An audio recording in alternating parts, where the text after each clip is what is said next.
என்ன விஷயம்? இல்ல தாத்தா, பொங்கல் வந்துருச்சுல, அதனாலதான் வீட்டை சுத்தம் பண்ணிட்டு இருக்கோம். அது மட்டும் இல்லாம என்னோட நண்பர்கள்லாம் நம்ம வீட்டுக்கு வராங்க தாத்தா. அப்படியாப்பா? சரி. மரகதம், அம்மாடி மரகதம். என்னங்க? ஒரு காஃபி கொண்டு வாமா. Filter coffee. ஆகட்டும். வெற்றி, வெற்றி. சொல்லுங்க தாத்தா. கொஞ்சம் அந்த செய்தித்தாளை எடுத்துட்டு வாப்பா. சரிங்க தாத்தா. இந்தாங்க காஃபி. பேஷ் பேஷ், ரொம்ப நன்னா இருக்கு. வெற்றி, வெற்றி. சொல்லுங்க தாத்தா. இன்னைக்கு என்ன தலைப்பு செய்தின்னு கொஞ்சம் படிச்சு சொல்லுப்பா. சரிங்க தாத்தா. சென்னையில் மழை வெள்ளம். என்னது? சென்னையில மழை வெள்ளமா? தண்ணீரில் தத்தளிக்கும் மக்கள், இன்னும் கனமழைக்கு வாய்ப்பு. மக்கள் அங்க ரொம்ப அவஸ்தைப்படுவாங்க போல இருக்கே. வெற்றி, கொஞ்சம் அந்த டிவியை போடு, என்ன ஏதுன்னு பார்க்கலாம். சரிங்க தாத்தா.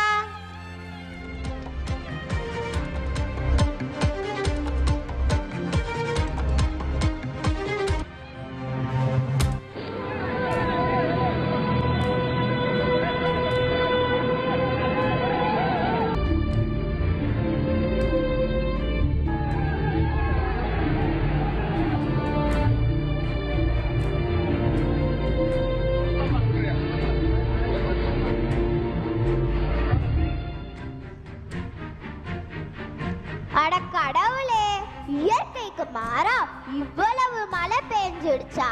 வெற்றி, வெற்றி. தாத்தா, என்னோட நண்பர்கள்லாம் வந்துட்டாங்க போல இருக்கு. வாங்க வாங்க. தாத்தா, நல்லா இருக்கீங்களா? நான் நல்லா இருக்கேன்ப்பா. நீங்க எல்லாரும் நல்லா இருக்கீங்களா? எங்களை ஆசீர்வாதம் பண்ணுங்க தாத்தா. எல்லாரும் நல்லா இருக்கணும்ப்பா. எந்திரிங்க. சரிப்பா, நீ உன் ஃப்ரெண்ட்ஸோட பேசிக்கிட்டு இரு. இதோ வந்துடுறேன்.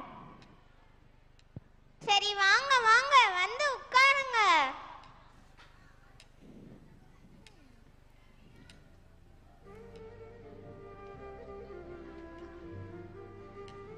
ஏய், டிவி நியூஸ் பாத்தீங்களாடா? இன்னைக்கு என்ன ஹாட் நியூஸ்னு தெரியுமா? நாங்களும் அதை பத்தி தாண்டா பேசிட்டு வந்தோம். ஆமா, மக்கள் எல்லாரும் மழை வெள்ளத்தால அவதிப்பட்டு இருக்காங்க. ஆமா, எல்லா ஊர்லயும் மழை வருது, வெயில் அடிக்குது. ஆனா சென்னையில மட்டும் வருஷம் வருஷம் மழை வந்தா இதே பிரச்சனையாவே இருக்குதே. ஆமா ஆமா, கூவத்துல கொண்டு போய் குப்பையை கொட்டினா நம்ம குடியிருக்க இடத்துக்கு தானே தண்ணி வரும். மாஸ்க் போடாம, ஹெல்மெட் போடாம போறவனை பார்த்து ஃபைன் போடுற மாதிரி குப்பையை கண்ட இடத்துல கொட்டுறவனுக்கு ஃபைன் போடணும்டா. ஏய், சும்மா இருங்கடா. எல்லாம் ஃபாரின்ல மட்டும்தான் சாத்தியம், இங்கெல்லாம் ஒர்க் அவுட்டே ஆகாது. டேய், உன்ன மாதிரி பொறுப்பில்லாத ஆளுங்க நாட்டுல இருக்கிறதுனாலதான் நாட்டுல எந்த ரூல்ஸ் போட முடியல. குப்பையே கொட்டுறாங்க, எச்சியே துப்புறாங்க, தண்ணி வந்தா மட்டும் ஐயோ அம்மான்னு கத்துறாங்க. ரொம்ப அருமையா சொன்னீங்க. போங்க. மழை வெள்ளம் ஊருக்குள்ள வரக்கு இது மட்டும்தான் காரணமா? இது மட்டும் காரணம் இல்ல, நம்ம தான் ஏரிய வீடுகளாவும் அடுக்குமாடி கட்டணங்களாவும் தொழிற்சாலையாவும் மாத்திட்டோமே. யானைய பத்தி தெரியுமா? யானைக்கும் நதிக்கும் ஒரு ஒற்றுமை இருக்கு, அது என்னன்னு தெரியுமா? எனக்கு தெரியும். யானை பொதுவா அதோட வழக்கமான பாதையை நோக்கி தான் பயணம் செய்யும். அதே போலதான் நதியும் அதோட நீர்வழி பாதையை நோக்கி தான் பயணம் செய்யும். அந்த பாதையெல்லாம் தடுத்தா நம்ம ஊருக்குள்ள தானே தண்ணி வரும். இந்த தண்ணீர்லாம் எப்படி தாண்டா வெளியே போகும்? சாக்கடை இருக்குல்ல, சாக்கடை. சாக்கடைக்கு போய் குப்பையோட கலந்து குப்பையோட குப்பையாவே கடலுக்கு போயிரும்டா. டேய், ஏன்டா சிரிக்கிறீங்க? நம்ம மக்கள் எப்படி தெரியுமா? மழைக்காலம் வந்தா வெள்ளம் வெள்ளம்னு கத்துறாங்க, வெயில் காலம் வந்தா தண்ணி இல்லைன்னு கோஷம் போடுறாங்க. இதுல இருந்து என்ன தெரியுது? மழை வந்தாலும் பிரச்சனை, மழை வராட்டியும் பிரச்சனை. டேய், இந்த பிரச்சனைக்கு யாரா காரணம்? மழையா இல்ல மக்களா?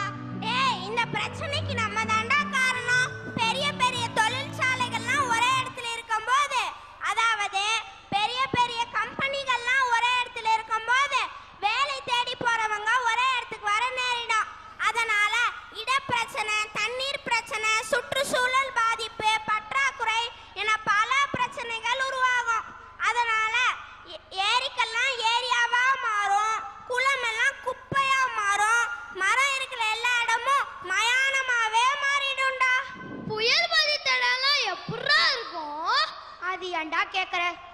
கழுவுற குழந்தைங்க, மருந்து மாத்திரை இல்லாம தவிக்கிற முதியோர்கள், வீடு வாசல் இல்லாத ஏழைங்க, அதை கூட விடுங்கடா, டாய்லெட் கூட போகிறதுக்கு கஷ்டப்படுறாங்க. இந்த பக்கம் பார்த்தா மரசாஞ்சு கிடக்கு, இந்த பக்கம் பார்த்தா எல்லாம் மிச்சாரம் வீச எறிஞ்சு கிடக்கு. யாருக்கு பவர் இருந்து என்னடா பிரயோஜனம்? இந்த வீட்டுக்கே பவர் இல்லையே, சாப்பிட்ற சாப்பாட்டுக்கு கூட அடுத்தவங்க கிட்ட கையேந்தி நிக்கிற நிலைமை ஆயிடுச்சு. ஆள் ஆளுக்கு இதை பத்தி பேசிட்டு இருந்தா மட்டும் பத்தாது, தடுக்க என்ன வழின்னு யோசிப்பண்டா. பேர பசங்களா, ஜூஸ் எடுத்துக்கோங்க.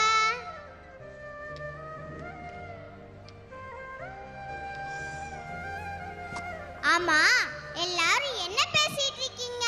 இல்ல பாட்டி, டிவில மழை வெள்ளம் பாதிச்ச பகுதிகளெல்லாம் பார்த்துட்டு என்ன பண்றதுன்னே தெரியாம முழிச்சிட்டு இருக்கோம் பாட்டி. ஏண்டா இப்படி தலைய பிச்சுக்கிட்டு இருக்கீங்க? நம்ம ஐயனே அந்த காலத்துல பெரிய படிப்பெல்லாம் படிச்சிருக்காரு, அவர்கிட்டயே யோசனை கேட்க வேண்டியதானே? ஏனுங்க ஏனுங்க, சொல்லுமா மரகதம். நம்ம பேர பசங்க உங்கள்கிட்ட ஏதோ யோசனை கேட்கணும்னு விரும்புறாங்க, அதுக்கு ஏதாவது யோசனை சொல்லுங்களேன். சரிம்மா, என்னப்பா சந்தேகம்? மக்கள் எல்லாரும் மழை வெள்ளத்தால அவதிப்பட்டு இருக்காங்க. நாங்க எல்லாரும் ஒன்னா சேர்ந்து மக்களுக்கு எங்களால முடிஞ்சதை செய்யலாம்னு இருக்கோம் தாத்தா. உங்களை மாதிரி இளைஞர்கள் தான்ப்பா நாட்டுக்கு தேவை. சரி, இதை சீர்படுத்த என்ன திட்டம் வச்சிருக்கீங்க? அத பத்தி தான் தாத்தா நாங்க உங்ககிட்ட கேட்க வந்தோம். நம்ம ஊர் நாமக்கல்ல 15-20 வருஷத்துக்கு முன்னாடி வெள்ளம் வந்த போது தூசூர் ஏரி நிறைஞ்சு பரளி, வளையப்பட்டி, ஆண்டாபுரம் வழியா மோகனூர் காவேரி ஆத்துல கலந்தது ஞாபகம் இருக்கா? இதை ஏன் இப்ப சொல்றேன்னா, நீர்வழித்தடத்தை எக்காரணம் கொண்டும் அடைக்க கூடாது. எப்போதுமே மழை நீர் குளம், குட்டை, ஏரிகளில் நிரம்பி ஆற்றின் வழியாக கடலில் கலப்பதுதான் இயல்பு. ஆனா இப்போ இயற்கைக்கு மாறாக செயல்படும் போது துன்பத்துக்கு ஆளாக நேரிடுது. ஆமாம் தாத்தா, நீங்க சொல்றதும் உண்மைதான். இந்த மாதிரி பிரச்சனைகள்லாம் வராம இருக்க எந்தெந்த வழிமுறைகள்லாம் நடைமுறைப்படுத்தணும்? சுற்றுச்சூழல் பராமரிப்பு பணிகள், அதாவது முதல்ல நம்ம வீட்டில இருந்தே ஆரம்பிப்போம். பிளாஸ்டிக் பொருட்களின் பயன்பாட்டை தவிர்க்கணும். குப்பைகளை மட்கும் குப்பை, மட்காத குப்பைன்னு பிரிச்சு மட்காத குப்பையை மறுசுழற்சிக்கு உட்படுத்தணும். ஆமாம் தாத்தா, இந்த மாதிரி பிளாஸ்டிக் குப்பைகள்லாம் சாப்பிட்டு நிறைய மாடுகள் இறந்து போயிடுச்சுன்னு டிவி நியூஸ்ல கூட சொன்னாங்க தாத்தா. ஆமா தம்பி, இதனால பல உயிரினங்கள் பாதிக்கப்படுது. அது மட்டும் இல்லாம பூமி வெப்பமடைதலை தடுக்கணும். இதன் மூலமா மழையின் அளவை சீர்படுத்த முடியும். மழையின் அளவை கூட சீர்படுத்த முடியுமா தாத்தா? ஏன்பா முடியாது? நிறைய மரக்கன்றுகளை நட்டு ரசாயன பொருட்களின் பயன்பாட்டை குறைச்சாலே போதுமே. தாத்தா, தண்ணீர் மழை தண்ணீர் தேங்காம இருக்க என்ன செய்யணும்? அந்த காலத்துல 1000க்கும் மேற்பட்ட ஏரிகள் இருந்த இடத்துல இப்போ 100க்கும் குறைவாக தான்ப்பா இருக்கு. ஆனா மழை என்னமோ அதே அளவுதான்ப்பா பெய்யுது. ஏரிகளின் பரப்பளவு குறைஞ்சதுனால மழை நீர் வெள்ளமா ஊருக்குள்ள வர ஆரம்பிச்சிடுச்சுப்பா. இதை தடுக்கணும்னா ஒவ்வொரு வீட்டிலும் மழைநீர் சேகரிப்புக்கான அமைப்பு கட்டாயமா இருக்கணும். நகர கட்டமைப்பு செய்யும் போதே முறையான நீர்வழித்தடங்களை உருவாக்கணும். ஆனா இதை யாருமே செய்யாம வேற்று கிரகத்துல இருப்பிடம் தேடிக்கிட்டு இருக்கிற இடத்த பாழாக்கிட்டு இருக்காங்கப்பா. சரிங்க தாத்தா, வெள்ளத்தால பாதிக்கப்பட்ட மக்களுக்கு எங்களால முடிஞ்ச உதவியை செய்யலான்னு இருக்கோம் தாத்தா. சரி தம்பி, ரொம்ப நல்லது. தாத்தா, நீங்க ஒரு விஷயம் கேள்விப்பட்டிருக்கீங்களா? நம்ம நாமக்கல்ல வெள்ள நிவாரண பொருட்கள் வழங்கினதுல முதன்மை மாவட்டமா இருக்கு. ஆமாண்டா, நாம படிச்ச ட்ரினிட்டி பள்ளியில கூட நிறைய வெள்ள நிவாரண உதவிகள் மக்களுக்கு வழங்கியிருக்காங்கடா. இது பெருமைப்பட வேண்டிய விஷயம்டா. ஏன்னா நம்ம எல்லாரும் ட்ரினிட்டியன்ஸ்டா. இந்த மாதிரி மக்கள் எல்லாரும் ஒன்னா சேர்ந்து உதவிக்கரம் நீட்டி மனித நேயத்துடனும் பொறுப்புடனும் இருப்பது மனித இனம் உயிர்ப்புடன் இருப்பதை காட்டுது. Avoid pollution, that is the solution. This is my conclusion. Save water, take prevention, be a human. இயற்கை வசிக்கிற இடத்துல நாம ஆக்கிரமித்தா இன்னல் படத்தான் செய்வோம்.